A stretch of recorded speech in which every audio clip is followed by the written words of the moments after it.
3 মাস, তার মধ্যে আপনার কোথায় চলে যাবে তৃণমূলটা দেখবেন। কিন্তু 3 মাস কোথা দূরের কথা, 1 মাসের ভিতরেই দলটা বিভক্ত হয়ে গেল। ফেরাদ হাকিম গুছিয়ে নিয়েছে, কাজ মিটে গেছে, এখন টান মেরে ফেলে দিয়ে সাগরে, এখন সাগরে পড়ে মমতা ব্যানার্জি হাবুডুবু গেছে, বাঁচাও বাঁচাও, কোথায় গেলে? বাঁচাও, কি বুঝলেন? ফেরাদ হাকিম কোথায় গেলে? আমাকে বাঁচাও। আর চেয়ে দেখতে কেউ চেয়ে দেখতে নেই। এখন আমার মমতা ব্যানার্জি সাহেব, আপনি এক জায়গায় বসে বসে কাঁদতে থাকেন আর আফসুস করতে থাকেন। এছাড়া আর আপনার কোনো রাস্তা নেই। তাই মতিন সাহেব, আপনার লোক কোথায়? গালিয়ে ছুট মারছেন কেন? পালাচ্ছেন কেন? দাঁড়ান। মমতা ব্যানার্জি দলটা দুটো ভাগে ভাগ হয়ে গেল, তা আমরা আগেও বলেছি, এখনকার নয় তো। উনি যে কাজটা করেছে, কি মানে আপনার এই ধূপগুড়ি না কি জায়গা এদিকে আছে, সে জায়গাটা হচ্ছে আপনার ওই, সেখানে কত মানুষ খুন হয়ে গেল, কত মানুষ খুন হয়েছে। আনিস হাওড়া জেলায় মরে গেল, একটা বাচ্চা মেয়ে ছেলে, নাম ভুলে এসেছি বাবু, মরে গেল। কাকদ্বীপে দীপঙ্কর দাস তার বাপকে, তার মাকে জ্যান্ত পুড়িয়ে মেরে ফেললে। আরো মরেছে হিন্দু ভাইরা, মুসলমান মরেছে, কোনো বিচার ব্যবস্থা কিছু নেই। উনি পুলিশ মন্ত্রী, ব্যানার্জি সাহেব, উনি পুলিশ মন্ত্রী হয়ে কি করলেন? কোনো দিকে তাকালেন না, একটা কেস কাছারি কিছু করলেন না। মানুষ কি বুঝতে পারে না? মানুষ সকলেই জানেন আপনি কি করতে চেয়েছেন। আপনি চেয়েছিলেন যেমন করে হোক মেরে পিঠে কুন্ডামি করে আমাকে খালি গদিতে বসিয়ে রেখে দেবে, যা ইচ্ছা তোমরা তাই করো।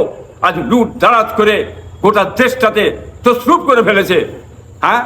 আজকে সেই দল কি করে মানুষ জানায় বিতৃষ্ণ হয়েছে অত্যাচারের জুলুমে ছেড়ে আজকে বিজেপিকে ভোটটা দিয়ে দিলে। বিজেপিকে দিয়েও কিন্তু শান্তি নেই, তাতেও এসে কিন্তু হুড়োহুড়ি হচ্ছে। কিন্তু প্রথম বিজেপি জিতার পরে শান্তি ছিল, বিজেপি এসে পশ্চিমবঙ্গের শান্তি ফিরেছে, আমি অস্বীকার করছি না। কিন্তু মাঝে সাঝে এই যে হচ্ছে, এটাকে মেনে নেওয়া যাবে না।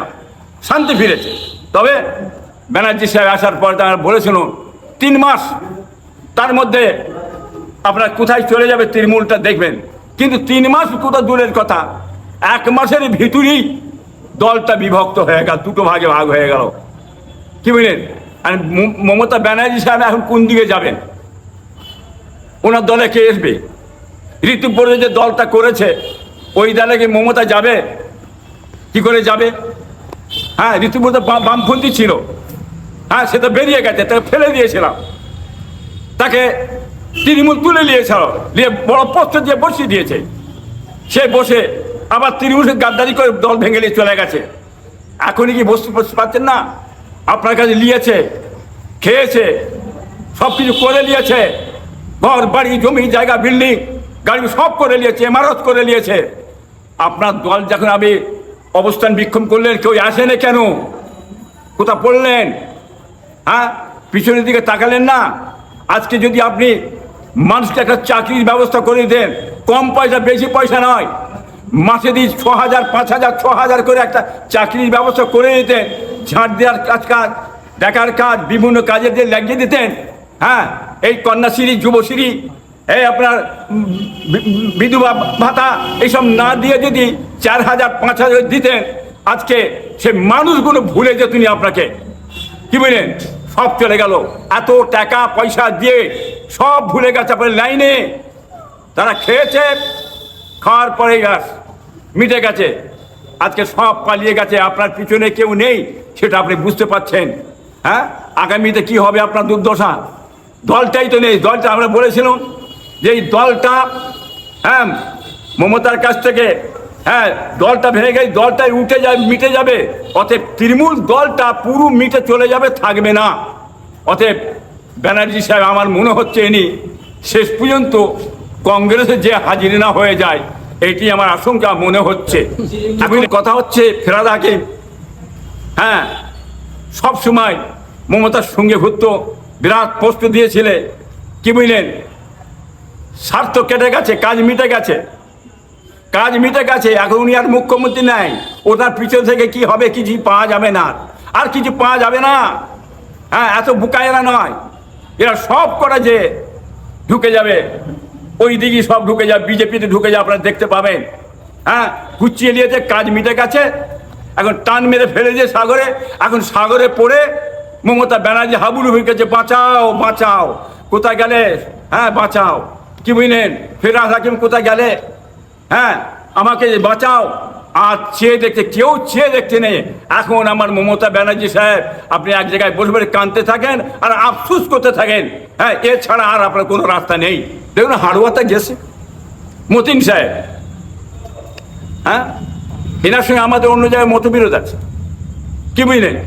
যেমন এই মতিন বলেছিল লা ইলাহা ইল্লাল্লাহ আব্দুল মতিন রাসূলুল্লাহ নাউযুবিল্লাহ মিন জালিক, এই কথা বলে কাফের হয়েছে। এবং এটা বলেছে নবীর সব ভিখারির বাচ্চা, সাহাবাদের বাপেরা কাফের ছিল, এই আব্দুল মতিন এসব বলেছে, ওর ভাই বলেছে। অর্থাৎ এর সঙ্গে আমাদের মতবিরোধ আছে, কিন্তু রাজনীতির ব্যাপারে এসে দাঁড়াতে পারে, সব কিছু করতে পারে। কিন্তু এর আগে বিজেপিকে যে কথাবার্তারা বলেছে মতিন, ভয়ঙ্কর ভয়ঙ্কর কথাবার্তারা বলেছে। উনি মনে করেছে হালুয়ায় আমি জিতে গেছি, সব লোক আমার, আমি যে হাজির হয়ে যাব সবাই বেরিয়ে আমার ধারে আসবে। অত অত সস্তা ভেবনি। হ্যাঁ, তোমাদের ঘুম ছিনিয়ে নিয়েছে। হালুয়ায় আর টিএমসি নেই, টিএমসি বলে নেই হালুয়ায়, সব বেরিয়ে পেলিয়েছে, যান বাঁচাবার জন্য সব ছুটছে। কোথায় মতিন সাহেব, আপনার লোক কোথায়? এত লোক যে ভোট দিয়েছে আপনাকে, আপনার পিছনে নেই কেন? হ্যাঁ, একটাও থাকবে না। আপনি তো গেলেন, আমার হিন্দু ভাইরা মা বোনেরা, অনেক মুসলমান মা বোনেরা হই হই করছে তেলিয়ে। হ্যাঁ, গালিয়ে ছুট মারছেন কেন, পালাচ্ছেন কেন? দাঁড়ান। কি এত ভোট দিয়েছে আপনাকে?